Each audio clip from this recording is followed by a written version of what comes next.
আপনি কি বলতে পারবেন যে আজকে হিজরি সালের কোন সাল চলতেছে এবং কোন মাস চলতেছে এবং আজকের কত তারিখ?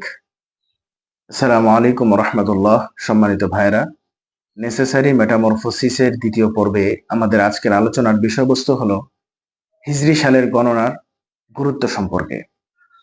প্রিয় ভাইরা, শুরুতে আপনাদেরকে একটি প্রশ্ন করতে চাই। আসলে আপনি কি বলতে পারবেন যে আজকে হিজরি সালের কোন সাল চলতেছে এবং কোন মাস চলতেছে এবং আজকের কত তারিখ? অধিকাংশ মুসলমানরা, অধিকাংশ মানুষ এটা বলতেই পারবে না। তারা পরিপূর্ণভাবে এক্ষেত্রে বেখবর যে হিজরি সালের কোন মাস চলতেছে, কোন সাল চলতেছে, অথচ আহ, ইংরেজি মাসের কোন সাল চলতেছে, কোন দিন চলতেছে, এটা কিন্তু আমরা খুব ভালোভাবেই মনে রাখি। হ্যাঁ, আমাদের বিশেষ করে সিনিয়র সিটিজেন যারা আছেন, তারা আমাদের বাংলা সালের যে গণনা, এটা খুব ভালোভাবে তারা মনে রাখেন, মনে রাখার চেষ্টা করেন। তারা বলতে পারেন আজকে আষাঢ় মাসের কোন তারিখ চলতেছে, আজকে বৈশাখ মাসের কোন তারিখ চলতেছে। কিন্তু বেশিরভাগ আমাদের মুসলমানরা এটা জানেই না যে আমাদের হিজরি সালের কোন সাল চলতেছে, কোন মাস চলতেছে, কোন তারিখ চলতেছে। অথচ এটা আমাদের জন্য ফরজে কেফায়া। কেননা আমাদের বিভিন্ন ইবাদত গুলো এই হিজরি সালের গণনার সাথে সম্পৃক্ত। আমাদের হজের হিসাবগুলো হিজরি সালের গণনার সাথে সম্পৃক্ত। আরাফার রোজা হিজরি সালের গণনার সাথে সম্পৃক্ত। আমাদের রোজা, রমজান মাসের যে রোজা, এটাও হিজরি সালের গণনার সাথে সম্পৃক্ত। চাঁদের মাস, চাঁদের সাথে সম্পৃক্ত। আমাদের শবে বরাত বলেন, আশুরার রোজা বলেন, বিভিন্ন ইবাদত গুলো হিজরি সালের গণনার সাথে সম্পৃক্ত। প্রিয় ভাইয়েরা, হিজরি সালের গণনা শুরু হয় হযরতে ওমর রাদিয়াল্লাহু আনহুর আমল থেকে, এবং এই গণনাটা ওমর রাদিয়াল্লাহু আনহুর আমল থেকে শুরু হলেও এই গণনাটা শুরু হয় রাসূল সাল্লাল্লাহু আলাইহি সাল্লাম যেদিন হিজরত করেছেন ওই দিন থেকে।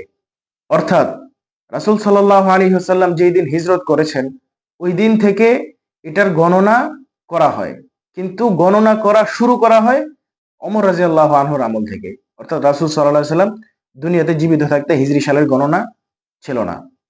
রাসূল সাল্লাল্লাহু আলাইহি সাল্লাম দুনিয়া থেকে বিদায় নেওয়ার পর হযরত আবু বকর রাদিয়াল্লাহু আনহুর জামানায়ও, আবু বকর রাদিয়াল্লাহু আনহু যখন খলিফা ছিলেন তখনও হিজরি সালের গণনা ছিল না। হযরত ওমর রাদিয়াল্লাহু আনহুর জামানায় সাহাবায়ে কেরামের সাথে পরামর্শক্রমে হযরতে ওমর রাদিয়াল্লাহু আনহু হিজরি সালের গণনা এটা শুরু করেন, এবং এটার প্রারম্ভিকতা, অর্থাৎ যেখান থেকে শুরু হবে গণনা, এটাকে নির্ধারণ করা হয় রাসূল সাল্লাল্লাহু আলাইহি সাল্লাম যেদিন হিজরত করেছেন ওইটা থেকে। এবং এই থেকেই আমাদের এই ইসলামী সাল গণনাকে, এটাকে হিজরি সাল বলা হয়। তো যাই হোক, যেটা বলা উদ্দেশ্য সেটা হচ্ছে যে আমাদের জন্য হিজরি সাল গণনা করাটা ফরজে কেফায়া। আপনারা জানেন জানাজার নামাজ পড়া ফরজে কেফায়া। আহ, কোন এলাকায় যদি কোনো মানুষ দুনিয়া থেকে বিদায় নেয়, আল্লাহ তাআলার কাছে চলে যায়, তাহলে কিছু মানুষ যদি জানাজার নামাজ আদায় করে, তাহলে সেই জানাজার নামাজ আদায়ের যে সকলের দায়িত্ব, এই দায়িত্ব থেকে সকলেই মুক্তি পেয়ে যাবে, সকলের পক্ষ থেকে এই দায়িত্ব আদায় হয়ে যাবে। ঠিক তেমনি ভাবে প্রত্যেক এলাকায় কিছু কিছু মানুষ যদি হিজরি সালের গণনা করে, হিজরি সালের গণনা ঠিক রাখে, তাহলে সকলের পক্ষ থেকে হিজরি সালের গণনার যেই আহ, দায়িত্ব, এই দায়িত্ব সকলের পক্ষ থেকে আদায় হয়ে যাবে ইনশাআল্লাহ। কিন্তু সবাই যদি একসাথে ছেড়ে দেয়, কেউ যদি এটা এটা নিয়ে কোনো খোঁজ খবর না রাখে, একেবারেই বেখবর হয়ে যায়, তাহলে এটা আমাদের জন্য আসলেই দুঃখজনক। কারণ আমরা নিজেদের ঐতিহ্য হারাতে হারাতে, নিজেদের ঐতিহ্য আহ, ভুলতে ভুলতে এমন এমন অবস্থা হয়েছে, নিজেদের পরিচয় এখন আমরা মনে রাখতে পারিনি। আমরা যে কারা ছিলাম, আমরা কোন মুসলমান ছিলাম, আমাদের পরিচয়ই আমরা ভুলে গেছি। সুতরাং আস্তে আস্তে আমাদেরকে ধীরে ধীরে নিজেদের পরিচয়গুলোকে জানতে হবে, পড়াশোনা করতে হবে। ইসলামের ইতিহাস যখন আমরা অধ্যয়ন করব, তখন আমরা আমাদের নিজেদের পরিচয় আমরা জানতে পারবো, যে আমরা কোন মুসলমান, আমরা কোন মুসলমান ছিলাম, আর আমরা কি থেকে কি হয়ে গেছি। সুতরাং আমাদের প্রত্যেকটা বিষয় অত্যন্ত গুরুত্বের সাথে দেখতে হবে। ইসলামী সাল গণনার যে বিষয়টা, শহরের বিভিন্ন মসজিদে দেখা যায় ইসলামী সাল গণনার যে ক্যালেন্ডার, ওইটা রাখা হয়, এবং প্রত্যেক দিন কোন তারিখ চলতেছে, কোন মাস চলতেছে, কোন হিজরি চলতেছে, এটা হিসাব রাখা হয়। সহজেই আমরা হিসাব রাখতে পারি। বিভিন্ন অ্যাপস মোবাইলে পাওয়া যায়, বিভিন্ন সফটওয়্যার পাওয়া যায়।